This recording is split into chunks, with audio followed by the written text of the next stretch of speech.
Welcome to सराव की classes. प्रिय विद्यार्थियों, एजुकेशन साइकोलॉजी में कल हमने जो पढ़ा उसी से रिलेटेड हम आगे कि भाई जैसे मेमोरी एंड फॉरगेटिंग, स्मृति, उससे पहले हमने परसेप्शन, सेंसेशन पढ़ा। तो आज हम कल्पना के बारे में पढ़ेंगे जो एक दूसरे से रिलेटेड है। और विशेष रूप से हम जानते हैं कि जो व्यक्ति कल्पना नहीं करता है वह वास्तविकता की उपलब्धि प्राप्त नहीं कर सकता। और एक सूक्ति के रूप में, अनमोल वचन के रूप में अपन कई दीवारों पे लिखा पढ़ते ही है कि जो व्यक्ति काल्पनिक महल नहीं बनाता वो वास्तविक महल की उपलब्धि नहीं पा सकता। तो इसका मतलब कल्पना एक अवसंभावी प्रक्रिया है। तो इसी को मद्देनजर रखते हुए देखिए कि जो कल्पना प्रत्येक प्राणी करता है विश्व का, तो संवेदन जो हम पढ़ चुके, प्रत्यक्षीकरण जो हम पढ़ चुके हैं, और स्मृति जो हम पढ़ चुके पर आधारित होते हुए भी एक स्वतंत्र क्रिया है। कैसी क्रिया है? मानसिक क्रिया है। कल्पना क्या है कि मेंटल एक्टिविटी है। वुडवर्थ महोदय ने बताया कि कल्पना मानसिक प्रस्तन है, यानी कि imagination is a mental manipulation. प्रस्तन को मैनिपुलेशन वर्ड का है, आप क्या मैनिपुलेट कर रहे हैं, तो एक मेंटल मतलब हमारा प्रोसेस है ये। मैकडूगल महोदय ने बताया कि दूरस्थ या परोक्ष वस्तुओं के संबंध में चिंतन करना ही कल्पना है। जो अपन चिंतन, तर्क, समस्या समाधान पढ़ चुके हैं, they related to all each other. बहुत सी बार बता बोरिंग व अन्य। बोरिंग महोदय ने और उनके साथियों ने बताया कि कल्पना की सामग्री स्मृतियाँ है। कल्पना की सामग्री जब उनके रॉ मटेरियल, तो वो क्या है? मेमोरी है। और इसमें वास्तविक से अवास्तविक का सर्जन किया जाता है। वास्तविक जो चीज होती है उसको अवास्तविक का सर्जन किया जाता है। बोआज महोदय ने कहा कल्पना वास्तविक इंद्रिय उत्तेजना की अनुपस्थिति में ज्ञानात्मक अनुभव है जो कि प्राय पूर्व प्रत्यक्ष से संबंधित होती है। ड्राइवर और मैकडूगल ने इस कल्पना को बताया। तो सबसे पहले हम देखते हैं कि मैकडूगल महोदय द्वारा कैसे कल्पना को वर्गीकृत किया। मैकडूगल महोदय ने कल्पना को दो प्रकार से बताया। एक तो बताया पुनर्उत्पादक कल्पना और दूसरा बताया उत्पादक कल्पना। पुनर्उत्पादक कल्पना को अपन रिप्रोडक्टिव इमेजिनेशन बोलते हैं। जैसे बालक को आप कोई कहानी पहले सुनाते हैं, फिर वो सुनी हुई कहानी उसको जब याद आती है तो उस पुरानी कहानी को वो बड़े अच्छे से इंटरेस्ट लेते हुए उसको सुनाता है। तो ये उसकी सुनी हुई चीज़ का पुनरुत्पादक, उसकी कल्पना करते हुए वो अपने को सुनाता है। तो ये पुनरुत्पादक कल्पना कहलाता है। और जो उत्पादक कल्पना उसको दो भागों में बांटा, कंस्ट्रक्टिव और क्रिएटिव। दोनों में सिमिलरिटीज भी हैं, क्योंकि ये भी कोई बिना अपोजिट जब होता है, कंस्ट्रक्टिव का अपोजिट डिस्ट्रक्टिव होता है। तो डिस्ट्रक्टिव बात हम यहाँ कर रहे हैं, रचनात्मक की बात यहाँ कर रहे हैं, सृजनात्मक की बात। तो रचनात्मक का मतलब तो जो भवन निर्माण है, जैसे अपने पास पत्थर है, ईंट है, सीमेंट है, चूना है, बजरी है और दिमाग है, तो अपन उसकी कल्पना करके भाई इतने का हॉल बनाना ये है, या पुल बनाना है, या डैम बनाना है। तो एक इंजीनियर जो है वो कल्पना करता है रचनात्मक दृष्टिकोण की, और उस दृष्टिकोण के आधार पे वो अपने इंजीनियरिंग की रूपरेखा पर एक भवन निर्माण का या पुल का, बांध का निर्माण करता है। तो ये कल्पना कैसे हुई? रचनात्मक। सृजनात्मक जिसको हम क्रिएटिविटी कहते हैं, और सृजनात्मकता अलग चीज होती है। संगीत ये सृजन है,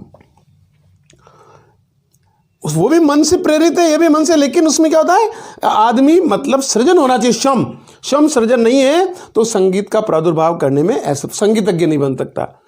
कहानी, किस्से, काव्य कहते हैं इनका तो मतलब प्रेमचंद के उपन्यास, उसके उपन्यास फला के अच्छे, यानी कि उन्हें इतने सार गर्भित बातें लिखने की क्षमता है, तो वो सृजनात्मकता का प्रतीक है। और वो लोग कल्पना करते हैं, कल्पना के आधार पर बड़े बड़े उपन्यास वो लिख डालते हैं। तो इस प्रकार से मैकडूगल महोदय ने कल्पना के दो प्रकार बताए, पुनरुत्पादक, उत्पादक। पुनरुत्पादक में मैंने आपको उदाहरण बताया कि बालक को सुनी हुई कहानी को जब पुनः अच्छे से उसको सुनाता है तो वो पुनरुत्पादक कल्पना के रूप में जाना जाता है। और उत्पादक कल्पना को रचनात्मक और सृजनात्मक दो भागों में बांटा। कंस्ट्रक्टिव में इंजीनियर का उदाहरण दे सकते हैं, सृजनात्मक में अपने संगीत है, कहानी है, काव्य है, उपन्यास। अब ड्रेवर महोदय, जेम्स ड्रेवर है पूरा नाम, उन्होंने कहा कि कुछ कल्पना होती है रिसेप्टिव, जिसको आदानात्मक बोलते हैं। प्योर हिंदी वर्ड मैंने यहाँ लिखा नहीं, आदानात्मक।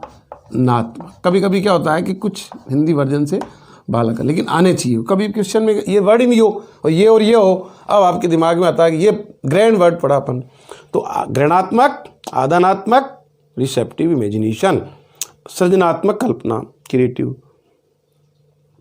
अब सृजनात्मक को दो भागों में बांटा, प्रैग्मेटिक और एस्थेटिक। कार्य साधक कल्पना और रसात्मक कल्पना। अब यहाँ देखिए प्रैग्मेटिक में थ्योरेटिकल और प्रैक्टिकल, अपन कहते हैं ये सैद्धांतिक बात और ये व्यवहार जो अपन रोज प्रैक्टिकल में आती है, आम बोलचाल में आती है, रूटीन में आती है। और रसात्मक कल्पना को भी दो भागों में बटा, कलात्मक और मन तरंगी। कहते ये तो बड़ा आर्टिस्टिक बनाया आपने। आर्टिस्टिक का मतलब कलात्मक दृष्टिकोण से ये पोर्ट्रेट है, लैंडस्केप है, भित्ति चित्र है, ये बहुत आर्टिस्टिक है, कला के माध्यम से उसको हमने सुशोभित किया है। और मन तरंगी, अरे क्या फंटास्टिक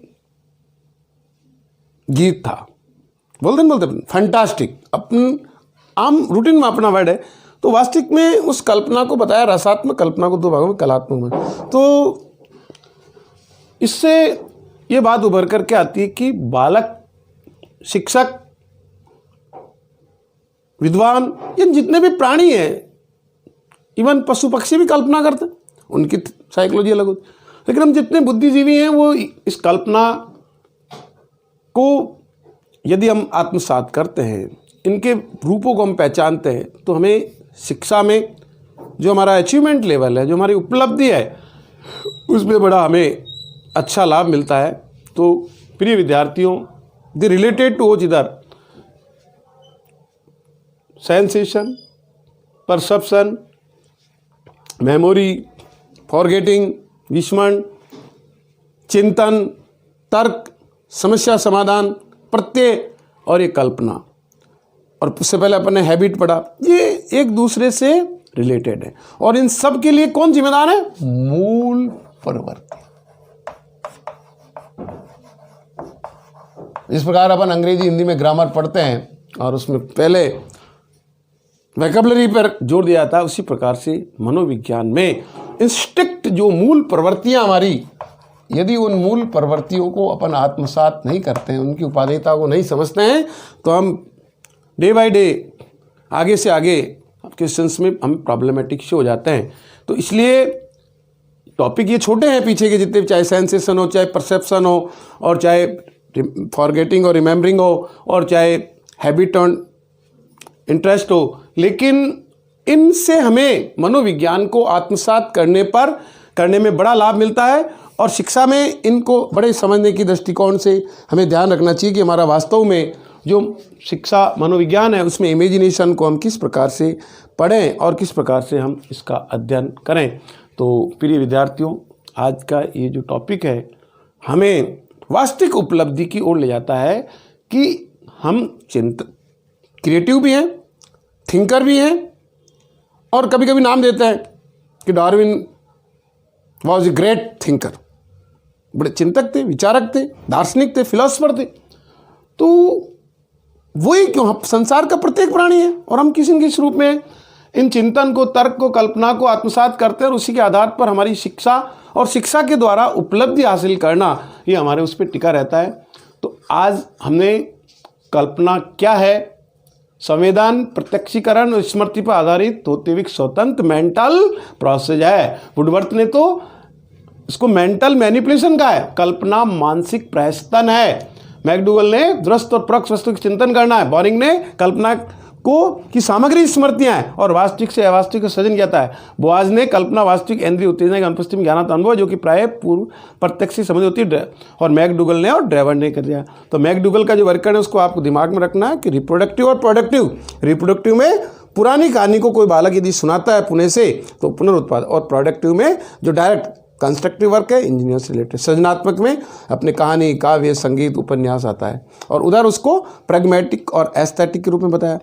एस्थेटिक के अंदर उनका आर्टिस्टिक और फैंटास्टिक कोई अपन कला है तो क्या भाई कलात्मक दृष्टिकोण से इसमें कल्पना कितनी अच्छी की है कि इसकी कला अति सुंदर है, अनुपम है, ये नंदन वन के समान है, ये बाग के समान है। कल्पना करते हैं मेरे मित्र का बगीचा इतना अच्छा है, आगरा मतलब जो है राष्ट्रपति गार्डन फरवरी के माह में देखने लायक। अपन यहीं से बैठे कल्पना करते हैं, अपने फोटो में देखा है, टीवी में देखा है, वहाँ गए नहीं, लेकिन अपन के मन में एक इमेजिनेशन बन गई कि राष्ट्रपति गार्डन भारत के अंदर श्रेष्ठ गार्डन है जहाँ पे बहुत सारे फ्लावर्स देखने को मिलते हैं। तो इस प्रकार से प्रत्येक चीज़ में कल्पना एक नितांत अवश्यंभावी महत्वपूर्ण प्रक्रिया है। तो आप इसके साथ साथ दूसरे को भी साथ एनलाइट करते हुए पढ़े कि हमने हैबिट पढ़ा है, हमने अटेंशन पढ़ा है, हमने सेंसेशन पढ़ा है, हमने परसेप्शन पढ़ा है, हमने मेमोरी और फॉरगेटिंग पढ़ा है और इमेजिनेशन पढ़ा, और उससे पूर्व में चिंतन, तर्क, प्रत्यय और समस्या समाधान, दे रिलेटेड टू ईच अदर। और इसके ऊपर मनोविज्ञान की बहुत सारी जो टिप्स की बातें होती है वो टिकी होती है। बाकी हम डायरेक्ट स्कूल्स पढ़ लेते हैं, गेस्टाल्ट स्कूल्स या नो स्कूल, वो बिहेवियरल स्कूल, वो सब पढ़ेंगे, उसके ऊपर अपन बाद में आ रहे हैं। जबकि हम चाहते स्टार्टिंग में आपको मैं स्कूल्स बताता, अब आपको आसानी से वो सब चीज़ें आत्मसात होगी जिसके ऊपर हमारा मनोविज्ञान टिका हुआ है। धन्यवाद।